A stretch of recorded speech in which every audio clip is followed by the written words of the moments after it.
Nazareno, sinasamba ka namin, pinipinto ka namin, aral mo ang aming buhay at kaligtasan. Nuestro Padre Jesus Nazareno, iligtas mo kami sa kamatayan, ang krus mong pinamatayan ay sagisag ng aming kaligtasan. Nuestro Padre Jesus Nazareno, dinarangal ka namin. Nuestro Padre Jesus Nazareno, inulwalhati ka namin. Nuestro Padre Jesus Nazareno, inarangal ka namin. Nuestro Padre Jesus Nazareno, inulwalhati ka namin.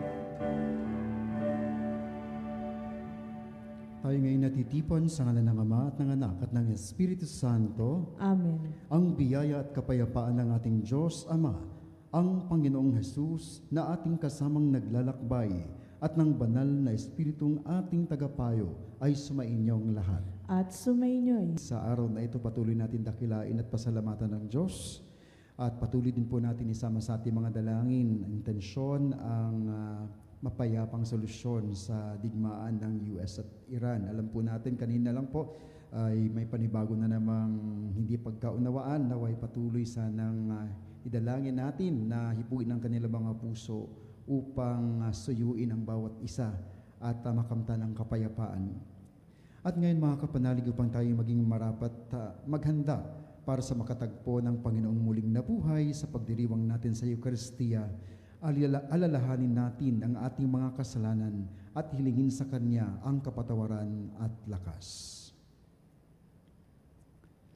Para sa mga pagkakataong kami napadaig sa panghihina ng loob at kalungkotan at nagpalaganap ng ganitong mga damdaming negatibo, Panginoon, kaawaan mo kami. Panginoon, kaawaan mo kami. Para sa mga pagkakataong nakaligtaan naming makilala at pakinggan ka sa aming kapwa, Kristo, kaawaan mo kami. Kristo, kaawaan mo kami. Para sa mga pagkakataong nagkulang kaming magpalakas ng loob ng aming mga kapatid sa pamamagitan ng masiglang pagpapahayag ng aming pananampalataya, Panginoon, kaawaan mo kami. Panginoon, kaawaan mo kami. Kaawaan tayo na makapangyarihang Diyos, patawarin tayo sa ating mga kasalanan at patnubayan tayo sa buhay na walang hanggan. Amen. Papuri sa Diyos sa kaitaasan.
Manalangin tayo.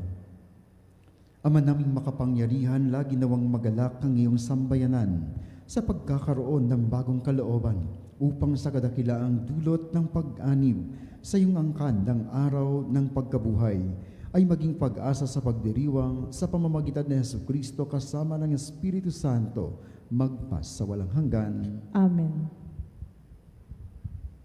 Pagbasa mula sa mga gawa ng mga apostol. Noong araw ng Pentecostes, tumayo si Pedro at ang 11 apostol at nagsalita siya ng malakas. Mga kababayan at mga naninirahan sa Jerusalem, pakinggan niyong mabuti ang aking sasabihin. Mga Israelita, pakinggan niyo ito. Si Jesus na taga Nazaret ay sinugo ng Diyos. Pinatutunayan ito ng mga himala, mga kababalaghan at mga tandang ginawa ng Diyos sa pamamagitan niya. Alam niyo ito sapagkat lahat ay naganap sa gitna niyo. Ngunit ang taong ito na ibinigay sa inyo ayon sa pasya at pagkaalam ng Diyos sa mula't mula pa, ay ipinapako nyo at ipinapatay sa mga makasalanan. Subalit, siya'y muling binuhay ng Diyos at pinalaya sa kapangyarihan ng kamatayan. Hindi ito maaring mamayani sa kanya, gaya ng sinabi ni David. Nakita ko na laging nasa tabi ko ang Panginoon. Siya ay kasama ko kaya't hindi ako matitigatig. Dahil dito, nagalak ang puso ko at umawit sa tuwa ang aking dila. At ang katawan ko'y nahihimlay na may pag-asa, sapagkat ang kaluluwa ko'y di mo pababayaan sa daigdig ng mga patay. At hindi mo itutulot na mabulok ang iyong banal. Itinuro mo sa akin ang mga landasing patungo sa buhay. Dahil sa ikaw ang kasama ko, ako'y mapupuspos ng kagalakan. Mga kapatid, masasabi ko sa inyo ng tiyakan na ang patriarkang si David ay namatay at inilibing. Naririto ang kanyang libingan hanggang ngayon. Siya'y propeta at nalalaman niya ang pangako sa kanya ng Diyos, na magiging haring tulad niya ang isa sa kanyang mga inapo. Ang muling pagkabuhay ng Mesiyas, ang nakita't hinulaan ni David ng kanyang sabihin. Hindi siya pinabayaan sa daigdig ng mga patay, at hindi itinulot na mabulok ang kanyang katawan. Itong si Jesus ay muling binuhay ng Diyos at saksi kaming lahat sa bagay na ito. Nang itaas siya sa kanan ng Diyos, tinanggap siya sa kanyang Ama ang ipinangakong Espiritu Santo at ito'y kanyang ipinagkaloob sa amin, tulad ng inyong nakikita at naririnig ngayon. Ang salita ng Diyos. Salamat sa Diyos. Ituro mo ang landasin ng buhay kong hahantungin. Ituro mo ang landasin ng buhay kong hahantungin. O Diyos, ako'y ingatan mo. Ingatan ang iyong lingkod. Ang hangad ko ay maligtas, kaya sa'yo dumudulog. Ika'y aking Panginoon, ang wika ko sa aking Diyos. Kabutihang tinanggap ko ay ikaw ang nagkaloob. Ikaw lamang, Panginoon, ang lahat sa aking buhay. Ako'y iyong tinutugon sa lahat kong kailangan. Ituro mo ang landasin ng buhay kong hahantungin. Pinupuri ko ang poon na sa akin ay patnubay. Kahit gabi, diwa niya ang sa aki umaakay. Nababatid ko na siya'y kasama ko oras-oras. Sa piling niya kailanmay, hindi ako matitinag.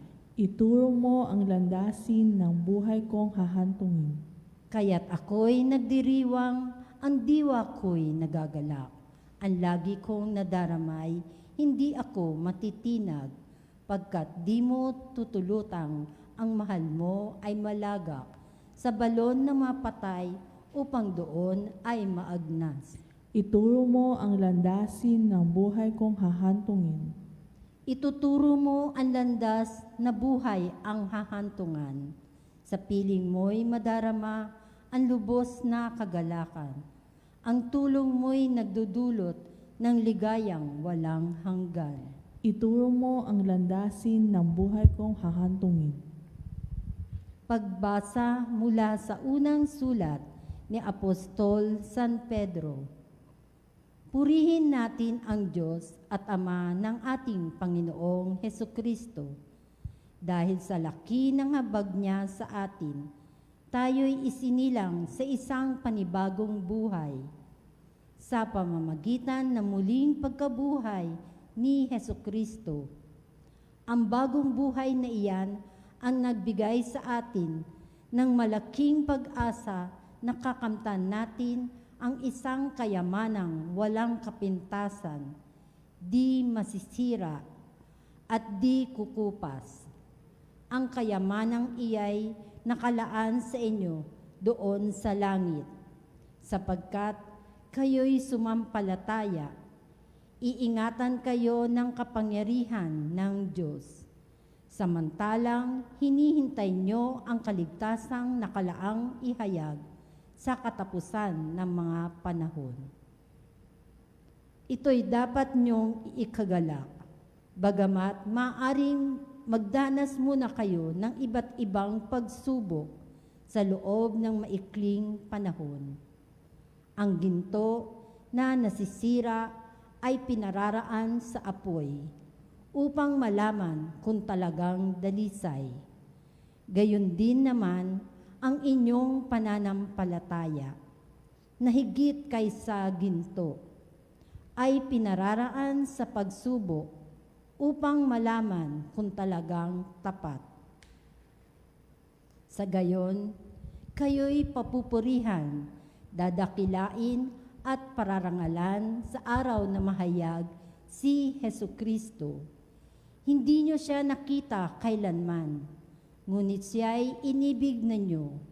Hindi pa rin nyo siya nakikita magpahanggang ngayon. Ngunit nananalig na kayo sa Kanya.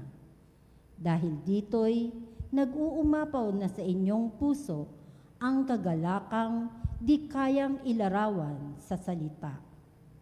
Sapagkat inaani na nyo ang bunga na inyong pananampalataya, ang inyong kaligtasan.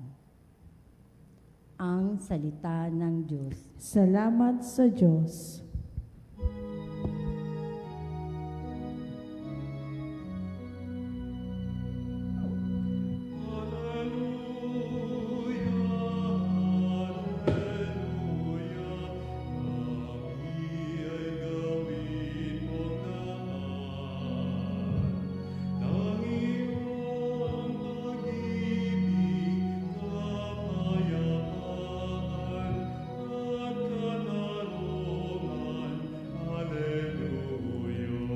Poong Jesus, aming hiling, kasulatay liwanagin, kami ngayoy pag-alabin. Aleluya, aleluya. Sumainyo ang Panginoon. At sumainyo Ang mabuting balita ng Panginoon ayon kay San Lucas. papuri sa iyo, Panginoon. Nang linggo ding iyon, ang dalawa sa mga alagad ay patungo sa isang layong tinatawag na Emmaus. May 11 kilometro ang layo sa Jerusalem. Pinag-uusapan nila ang mga pangyayari. Samantalang nag-uusap sila at nagtatanungan, lumapit si Jesus at nakisabay sa kanila. Siya'y nakita nila, ngunit hindi nakilala agad. Tinanong sila ni Jesus, ano ba ang pinag-uusapan ninyo? At tumigil silang nalulumbay. Sinabi ng isa na ang ngalay Cleopas, kayo lamang po yata ang dayuhan sa Jerusalem na hindi nakakaalam sa mga bagay na katatapos pa lamang nangyari roon. Anong mga bagay? Tanong niya. At sumagot sila, tungkol kay Jesus na taga Nazaret, isang propetang makapangyarihan sa gawa at salita. Maging sa harapan ng Diyos at ng mga tao, sinakdal siya ng aming mga punong saserdote at ng mga pinuno upang mahatulang mamatay, at siya ay pinako sa krus. Siya pa naman ang inaasahan naming magpalaya sa Israel. Hindi lamang iyan, 3 araw na ngayon mula nang mangyari ito. Nabigla kami sa ibinalita ng ilan sa mga babaeng kasamahan namin. Maagang maaga raw silang nagpunta sa libingan at di nila natagpuan ang kanyang bangkay. Nagbalik sila at ang sabi, nakakita raw sila ng isang pangitain. Mga anghel na nagsabing buhay sa Jesus. Pumunta rin sa libingan ang ilan sa mga kasama namin at gayon nga ang natagpuan nila. Ngunit hindi nila nakita si Jesus. Sinabi sa kanila ni Jesus, kay hahangal ninyo, ano't hindi ninyo mapaniwalaan ang lahat ng sinabi ng mga propeta? Hindi ba't ang Mesiyas ay kailangang magbata ng lahat ng ito bago niya kamtan ang kanyang marangal na katayuan? At ipinaliwanag sa kanila ni Jesus ang lahat na nasasaad sa kasulatan tungkol sa kanyang sarili. Simula sa aklat ni Moises hanggang sa sinulat ng mga propeta. Malapit na sila sa nayong kanilang patutunguhan at si Jesus ay waring nagpapatuloy pa ng lakad. Ngunit siya'y pinakapigil-pigil nila. Tumuloy na po kayo rito sa amin, anila, sapagkat palubog na ang araw at dumidilim na. Kaya't sumama nga siya sa kanila. Nang siya'y kasalo na nila sa hapag, dumampot siya ng tinapay at nagpasalamat sa Diyos. Saka pinaghati-hati at ibinigay sa kanila. Nabuksan ang kanilang paningin at nakilala nila sa Jesus, subalit ito'y biglang nawala.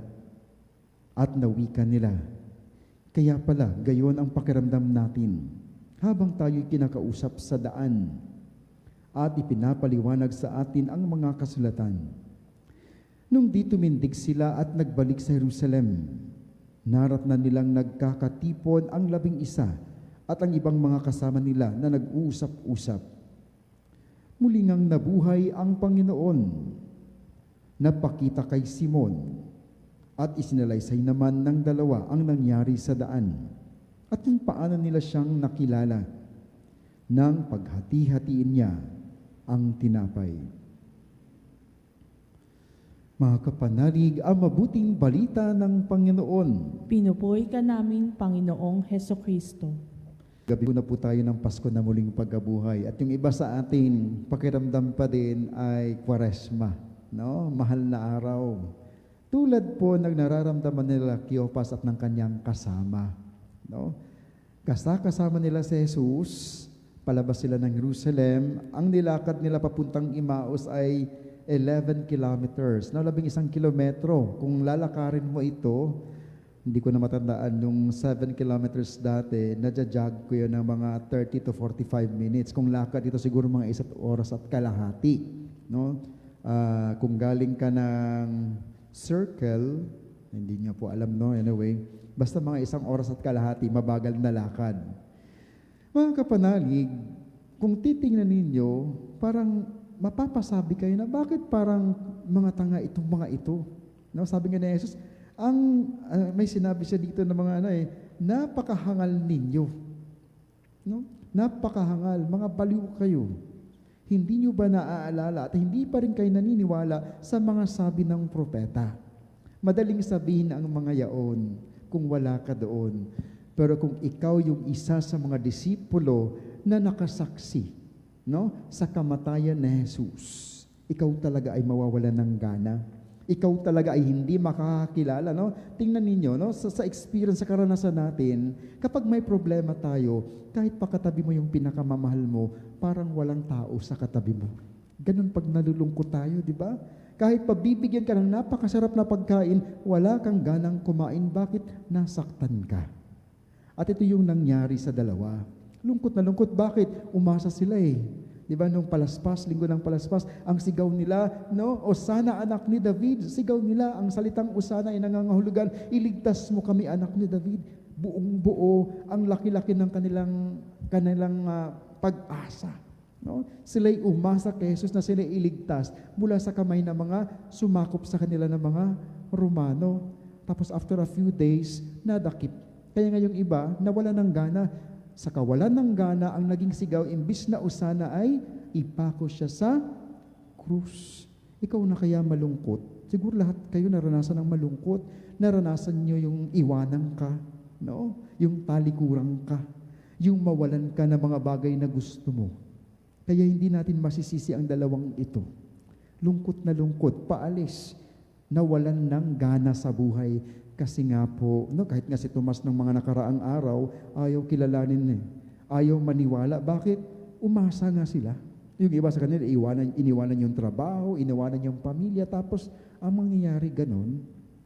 Kaya habang naglalakad, imagine mo kung 1 oras at kalahati kita, example, gawin natin 2 oras kasi mabagal. Hindi nakilala. Parang mga baliw itong mga ito. Sabi ni Jesus, napakahangal ninyo. Hindi niyo ako nakikilala, pero ang hirap hisihin ng isang taong nawawalan ng gana. Pero mga kapatid, kung titingnan natin si Jesus sa pamamagitan ng banal na Eucharistia, paano nangyari? Sa paghati ng tinapay ay nakilalang muli ng mga taong nawalan ng pag-asa at gana sa kanilang buhay. Yun pala yung pinaka-paalala, no? Nung nakita nila na hinati na Jesus ang tinapay, bigla nila silang natauhan, walang ibang taong gagawa sa atin ito. Yung bang tipong paghati-hatiin yung tinapay at ibahagi muna upang makakain tayo. Diyos lang, si Jesus lang. Kaya bigla nilang naalala at naglaho sa Jesus. Kaya bigla silang nagbalik kahit gabi na sa Jerusalem upang ipamalita, buhay ang Panginoon. Kaya mga kapanalig, kung kayo ngayon ay nasa Biyernes Santo pa, nasa Kwaresma pa, no? Bumalik tayo sa pangako ng Diyos.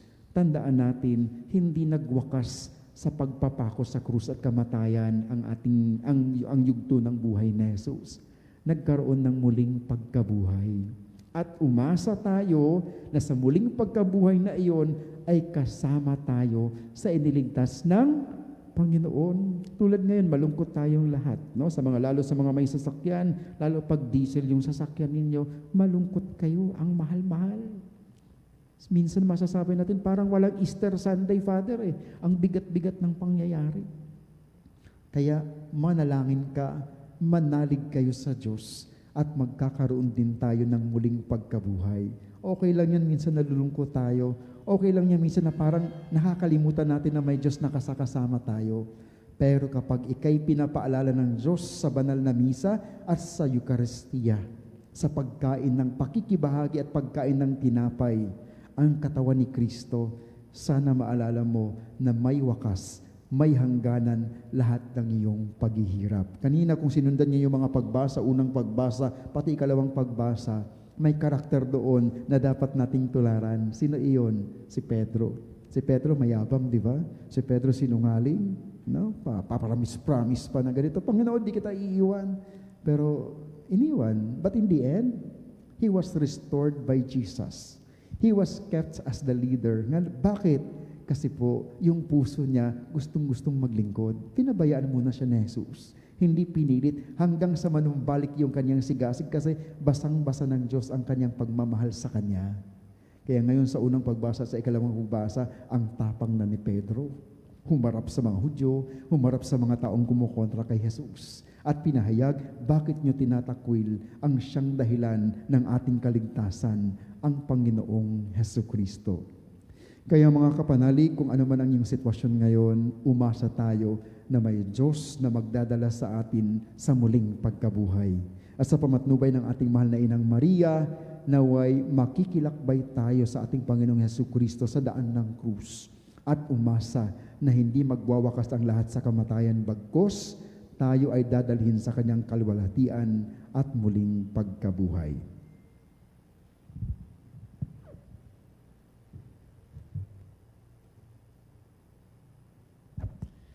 Ating po ngayon ipahayag ang ating pananampalataya. Sabay-sabay po tayo.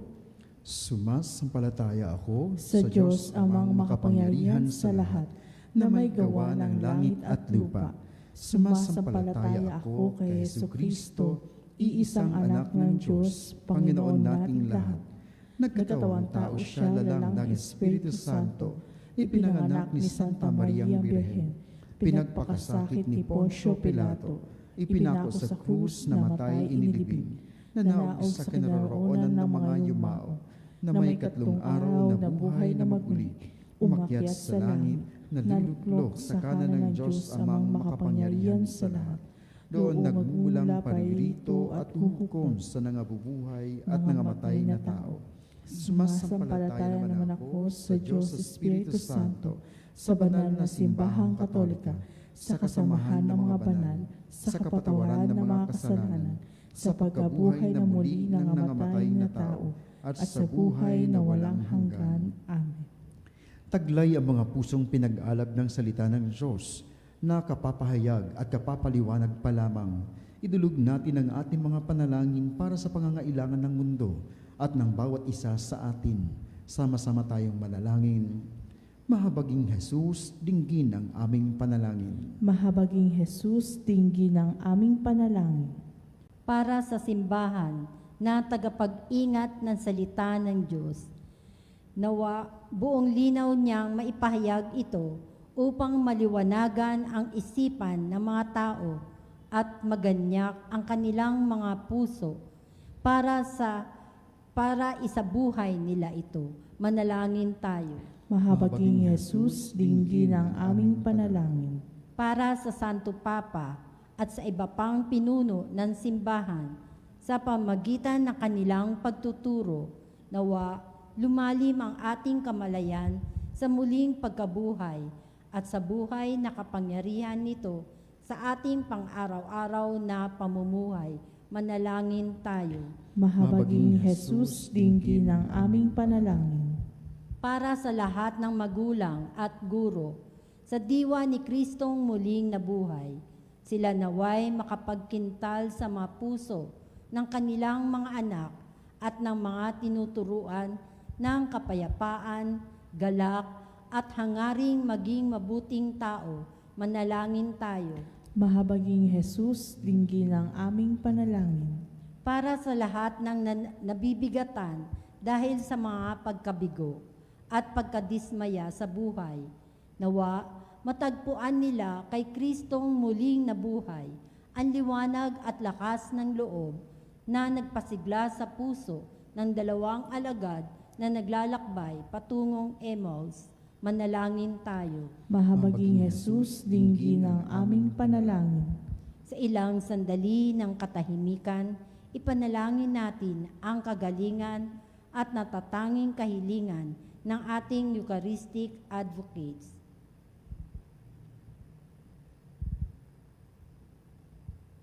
Manalangin tayo. Mahabaging Jesus, dinggin ang aming panalangin. Panginoong Jesus, salamat sa paglalakad mong kasama namin sa paglalakbay ng buhay. Alisin mo ang aming mga pag-aalinlangan, hilumin mo ang aming mga sugat at papaghatian mo kami ng tinapay ng buhay hanggang makarating kaming kasama ka sa aming tunay na tahanan sa langit. Ikaw na nabubuhay at naghahari magpakailanman. Amen. Sa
Manalangin kayo mga kapatid upang ang paghahain natin ay kalugdan ng Diyos amang makapangyarihan. Tanggapin nawa ng Panginoon itong paghahain sa iyong mga kamay sa kapurihan niya at karangalan sa ating kapakinabangan at sa buong sambayanan niyang banal.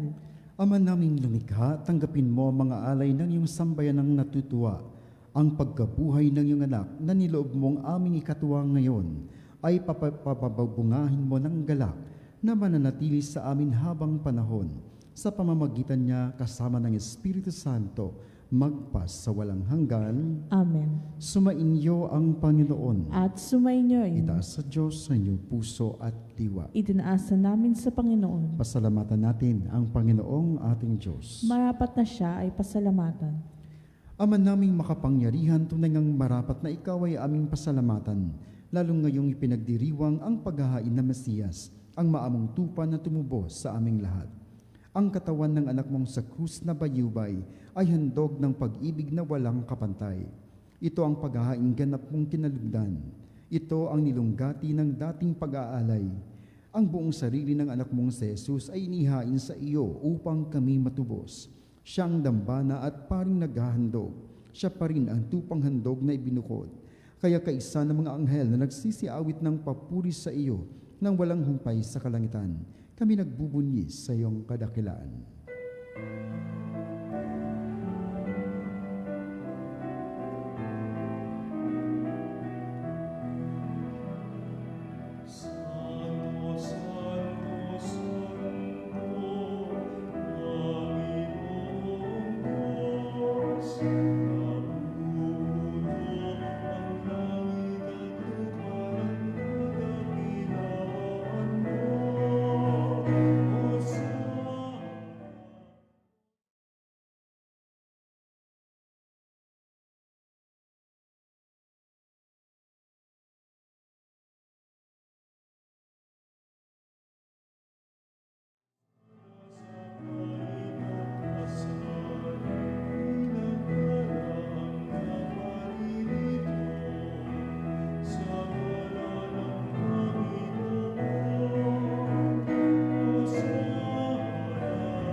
Ama naming banal, ikaw ang bukal ng tanang kabanalan.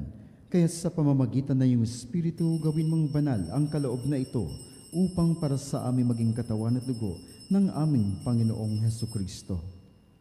Bago niya pinagtiisang kusang loob na maging handog, hinawakan niya ang tinapay, pinasalamatan kanya, pinaghati-hati niya iyon, iniabot sa kanyang mga alagad at sinabi, "Tanggapin niyong lahat ito at kanin. Ito ang aking katawan na ihahandog para sa inyo."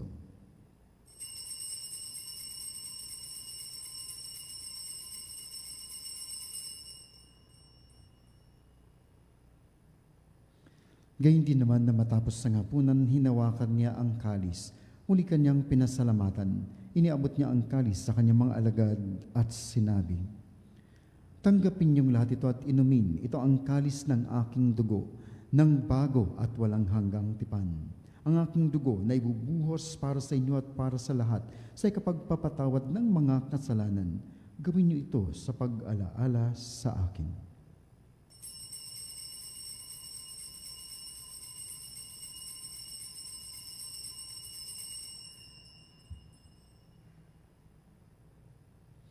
Ang misteryo ng pananampalataya.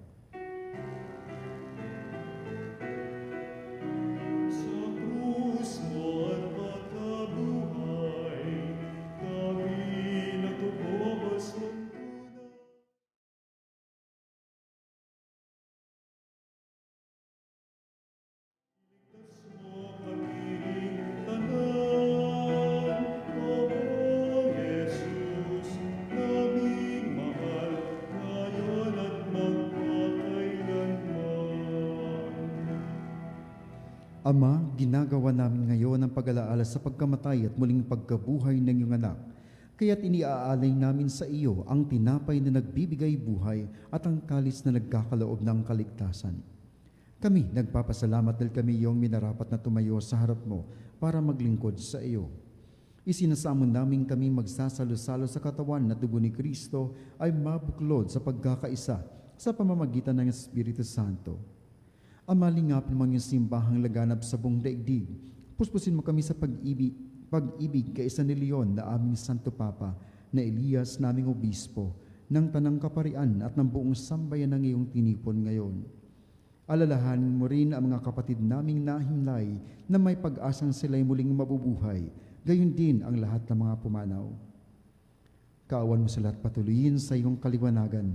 Kawal mo't paginapatin kaming lahat na makasalo sa iyong buhay na walang wakas, kaisa na mahal na Birheng Maria, Ina ng Diyos, ni San Jose na kanyang kabiyak ng puso, kaisa ng mga apostol at lahat ng mga banal kasama sina San Luis Maria ng Montfort, San Pedro Calungsod at Lorenzo Ruiz, at lahat na namuhay dito sa daigdig ng kalugod-lugod sa iyo. May pagdiwang nawa namin ang pagpupuri sa ikararangal mo sa pamamagitan ng iyong anak na aming Panginoong Hesukristo. Sa pamamagitan ni Kristo, kasama niya at sa Kanya, ang lahat ng parangal at papuri ay sa iyo, Diyos Amang makapangyarihan, kasama ng Espiritu Santo, magpasawalang hanggan.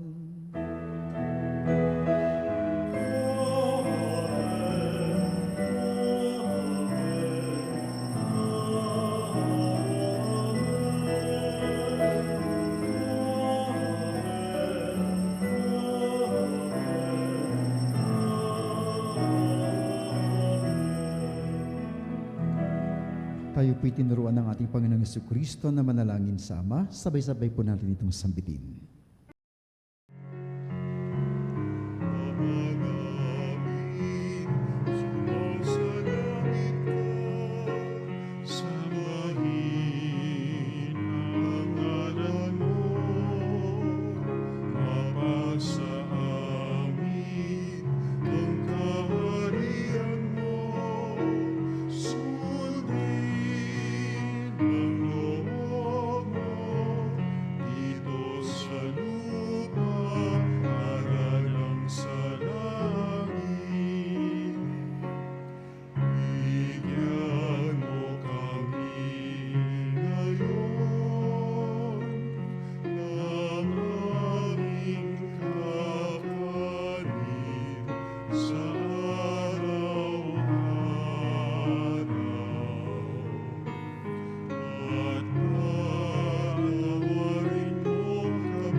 Hinihiling namin kami iadya sa lahat ng masama, pagkalooban ng kapayapaan na araw-araw, iligtas sa kasalanan at ilayo sa lahat ng kapahamakan, samantalang aming pinananabikan ang dakilang araw ng pagpapahayag ng tagapagligtas naming si Jesucristo. Sapagkat iyo ang kahayaan at kapangyarihan at kapurihan magpakailanman. Amen. Panginoong Jesucristo, sinabi mo sa iyong mga apostol, kapayapaan ang iniiwan ko sa inyo, ang aking kapayapaan ang ibinibigay ko sa inyo. Tunghayan mo ang aming pananampalataya at huwag ang aming pagkakasala. Pagkalooban mo kami ng kapayapaan at pagkakaisa ayon sa iyong kalooban, kasama ng Espiritu Santo, magpa sa walang hanggan. Amen. Ang kapayapaan ng Panginoon ay laging sumainyo. At sumainyo rin. Ngayon po'y magbigayan kayo ng kapayapaan sa isa't isa. Peace be with you.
Mga kapatid, dito sa Jesucristo ang kordero ng Diyos na nag-aalis ng kasalanan ng sanlibutan.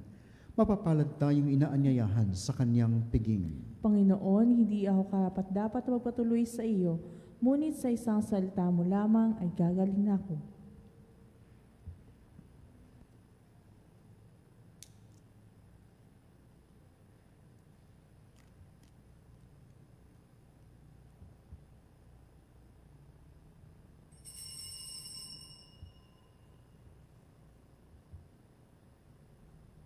Mga kapanalig, ating dasalin ang komunyong espiritual. O Jesus, nananalig ako sa pananahan mo sa kabanal-banalang sakramento. Minamahal kita higit sa lahat at hangad ka ng aking kaluluwa. Hindi ko man matatanggap ngayon ang iyong katawan at dugo, inaasahan ko na patuloy kang mamumuhay sa aking puso. Naniniwala ako na narito ka at kaisa ka ng aking buong pagkatao. Huwag mong ipahintulot na mawalay ako sa iyo. Amen. Panalangin sa karangalan ng Nuestro Padre Jesus Nazareno. O Jesus Nazareno, katamis-tamisan naming manunubos, sa harap mo ngayon naririto kami't nangangayupapa at nagsisisi ng taos-puso sa aming pagiging walang turing sa iyo at paglimot sa di mabilang na mga biyaya mo, lalong-lalo na yaong mahalagang biyaya ng pagtutubos. Dinaramdam namin at pinagsisisihang labis, Panginoon ko, ang pagkakasala namin sa iyo. Ikinalulungkot namin ang pagiging dahilan ng pagpapasan mo ng krus na iyan sa gitna ng mga hirap at kapaitan, hanggang sa inihandog mo ang iyong buhay sa bundok ng Kalbaryo, sa pagkaibig mo lamang na matubos kami at ang sangkatauhan mula sa sala. Pakabanalin mo, O Panginoon, ang aming pagnanais at ipagtanggap mo sa amin ang iyong biyaya. Maging tagapamagitan nawa ang iyong ina, ang kalinis-linisang Birheng Maria.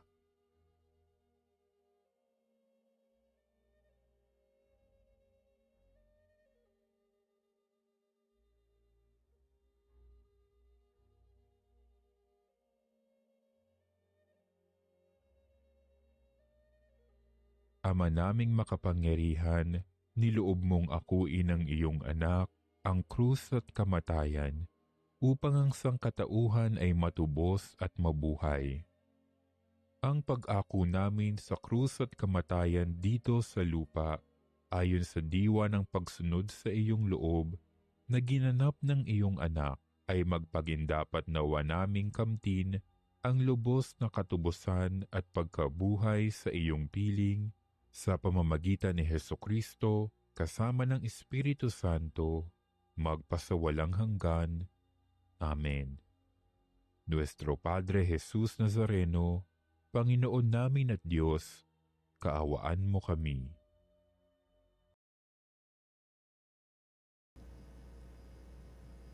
Ama naming mapagmahal, tunghayan mo at lingapin ang iyong sambayanan na minarapat mong makinabang sa piging ng pangmagpakailanman.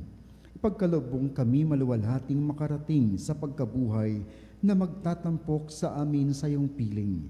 Sa pamamagitan ni Jesucristo kasama ng Espiritu Santo, magpas sa walang hanggan. Amen. Sumainyo ang Panginoon. At sumainyo. At pagpalain kayong lahat ng makapangyarihang Diyos, Ama, Anak, at Espiritu Santo. Amen.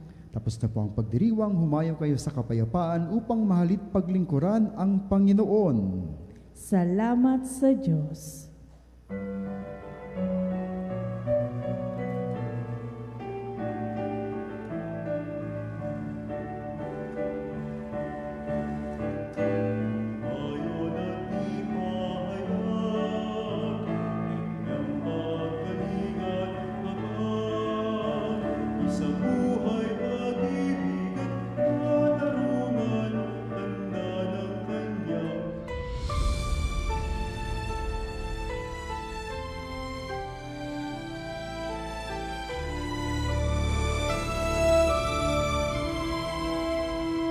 Nuestro Padre Jesús Nazareno, sinasamba ka namin,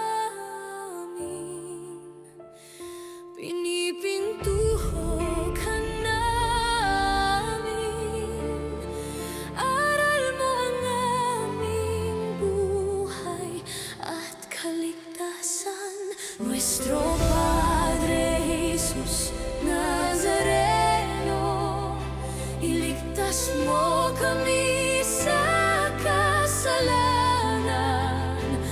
Ang krus mong pinamatayan ay sagisag ng aming kaligtasan.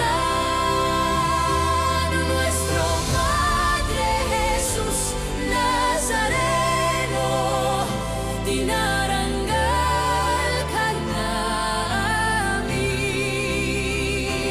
Nuestro Padre Jesus Nazareno, niluluwalhati ka namin. Nuestro Padre Jesus Nazareno, dinaranggal ka namin. Nuestro Padre Jesus Nazareno, niluluwalhati ka namin. Nuestro Padre Jesus Nazareno, sinasamba ka namin, pinipintuho ka namin, aral mo ang aming buhay at kaligtasan. Nuestro Padre Jesus Nazareno, iligtas mo kami sa kasalanan. Ang krus mong pinamatayan ay sagisag ng aming kaligtasan. Nuestro Padre Jesus Nazareno, dinaranggal ka namin. Nuestro Padre Jesus Nazareno, niluluwalhati ka namin. Nuestro Padre Jesus Nazareno, dinaranggal ka namin. Nuestro Padre Jesus